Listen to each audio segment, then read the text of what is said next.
Boker Tov Mevorach.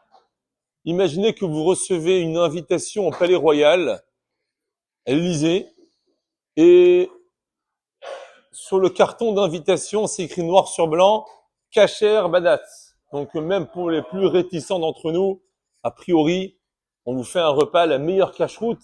Qui c'est qui refuserait? Personne.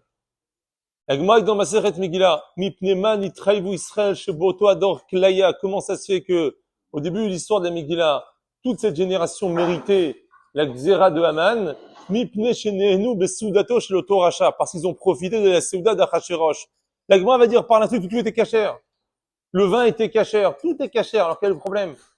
Ils ont reçu une invitation et c'est cachère. J'ai entendu une explication assez intéressante qui dit la chose suivante. En soi, la Séouda, évidemment, si c'est cachère, il n'y a strictement aucun problème. Mais quels ustensiles Achashverosh a utilisé?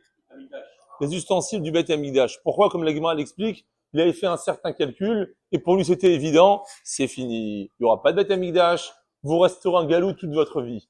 Participer à une Séouda pareille, perdre l'espoir qu'un jour soit reconstruit Beth Amikdash, là c'est grave. Comment a commencé la Géoula? Comment a commencé le tikkun de cette faute?